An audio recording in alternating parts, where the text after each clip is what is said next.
तो Autobots, Decepticons, humans और जो कोई भी इस वीडियो को देख रहा है, आप सभी का इस चैनल में स्वागत है। तो आज हम बात करने वाले हैं कि आखिर गैल्वाट्रॉन द लास्ट नाइट मूवी में मेगाट्रॉन कैसे बना। तो वीडियो पूरा देखना और लाइक और सब्सक्राइब कर दो अगर नहीं किया है तो।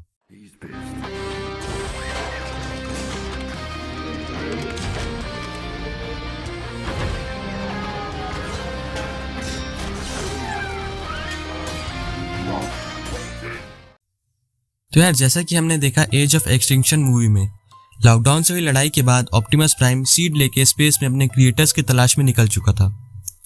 एज ऑफ एक्सटिंक्शन मूवी और द लास्ट नाइट मूवी के बीच में सिनेमैटिक यूनिवर्स में 2 से 3 साल का गैप है। इस बीच ऑप्टिमस प्राइम स्पेस में चेसिस मोड में घूमते घूमते साइबरट्रॉन पहुंचा, जहां वो मिला क्विंटेसा से। तो क्विंटेसा, जो अपने आप को ट्रांसफॉर्मर्स का क्रिएटर बताती है, वो असल में क्रिएटर है कि नहीं वो तो दूसरे वीडियो का टॉपिक है, लेकिन इस वीडियो के लिए मान लेते हैं कि वो ट्रांसफॉर्मर्स के क्रिएटर्स में से एक है। क्विंटेसा के पास सेंस और फील करने की बहुत ज़्यादा तगड़ी पावर थी, तो ऑप्टिमस के साइबरट्रॉन पहुंचने से पहले ही क्विंटेसा ने उसे सेंस कर लिया था। तो इससे पहले ऑप्टिमस साइबरट्रॉन पहुंचता, क्विंटेसा को सब मालूम था कि ऑप्टिमस आ रहा है और वो क्यों आ रहा है, उसका मकसद क्या है। तो ऑप्टिमस जैसे ही साइबरट्रॉन पहुंचा, क्विंटेसा ने ऑप्टिमस को अपने कंट्रोल में लिया, उसका ब्रेन वॉश किया, उसे मैनिपुलेट किया और उसे बना दिया नेमेसिस प्राइम।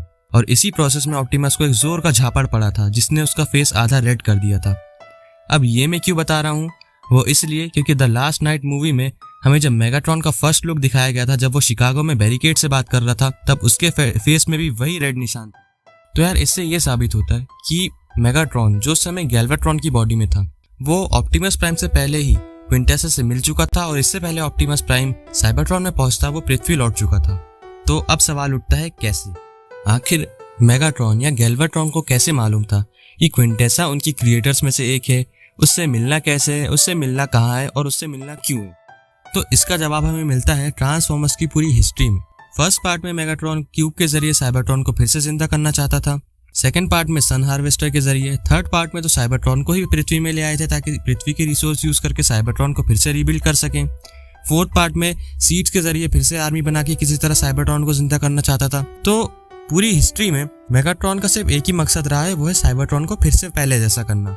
अब एज ऑफ एक्सटिंक्शन मूवी में गैल्वाट्रॉन यानी मेगाट्रॉन, उसको ये पता चल चुका था कि सीड से हम ऑर्गेनिक लाइफ को उनके ट्रांसफॉर्मियम में कैसे कन्वर्ट कर सकते हैं, और सीड्स उन्हें क्रिएटर्स के पास मिलेगा। तो उसने ज्यादा दिमाग नहीं लगाया, सिर्फ कॉमन सेंस लगाया कि क्रिएटर्स आके साइबरट्रॉन में ही मिलेंगे।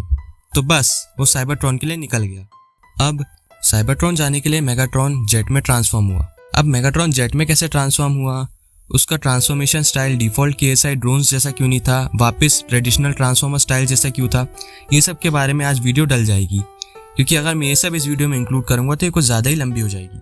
तो मेगाट्रॉन को अपनी डेस्टिनेशन मालूम थी, जो कि ऑप्टिमस प्राइम को नहीं। तो इसीलिए मेगाट्रॉन ऑप्टिमस प्राइम से पहले ही साइबरट्रॉन पहुंच गया, और मेगाट्रॉन साइबरट्रॉन पहुंचे इससे पहले ही क्विंटेसा ने सेंस कर लिया था कि मेगाट्रॉन आ रहा है और उसका मकसद क्या है।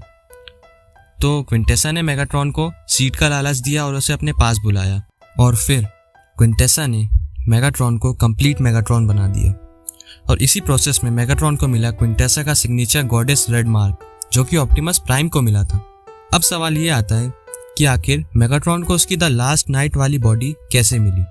तो इसका जवाब भी हमें यही मिलता है। तो ऐसा नहीं है कि क्विंटेसा को अपने क्रिएशंस की कदर नहीं थी। क्विंटेसा की नज़रों में उसकी क्रिएशंस की बहुत ज़्यादा अहमियत थी, खास करके उसके 2 सबसे बढ़िया क्रिएशंस ऑप्टिमस प्राइम और मेगाट्रॉन। लेकिन जब क्विंटेसा ने मेगाट्रॉन को गैल्वाट्रॉन की बॉडी में देखा, जो कि बिल्कुल उसके ऐसा नहीं दिख रहा था और उसका सिग्नेचर लुक भी खो चुका था, तो क्विंटेसा ने गैल्वाट्रॉन की बॉडी को बना दिया मेगाट्रॉन की बॉडी, और इस बार एक नाइट के लुक में। तो आखिर क्विंटेसा ऐसा कर कैसे पाई? तो इसका जवाब भी हमें मिलता है द लास्ट नाइट मूवी के शुरुआत में। जब ऑप्टिमस प्राइम क्विंटेसा से मिलने साइबरट्रॉन पहुंचा, तो उसका चेस्ट बहुत बुरी तरीके से डैमेज था, जो कि उसी की तलवार से हुआ था लॉकडाउन के साथ हुई गई लड़ाई के टाइम, और क्विंटेसा ने उसे चुटकियों में ठीक कर दिया। तो जब क्विंटेसा बॉडी बना सकती है, तो उसे ट्रांसफॉर्म करना तो बहुत छोटी बात हो गई, और इसी तरह गैल्वाट्रॉन पूरी तरह से कन्वर्ट हो चुका था मेगाट्रॉन में। अब क्विंटेसा ने मेगाट्रॉन को साइबरट्रॉन के हाल के बारे में बताया कि साइबरट्रॉन मर रहा है और उसकी स्टाफ के बिना वो उसे जिंदा नहीं कर सकती। अब क्योंकि मेगाट्रॉन की बॉडी का स्ट्रक्चर पूरी तरह से चेंज हो चुका था, तो वो उसके पुराने जेट मोड में ट्रांसफॉर्म नहीं हो सकता था। तो उसने वही साइबरट्रोनियन जेट मोड लिया और क्विंटेसा की स्टाफ ढूंढने अर्थ की ओर निकला। इसी दौरान ऑप्टिमस प्राइम साइबरट्रॉन पहुंचा और द लास्ट नाइट की कहानी शुरू हुई।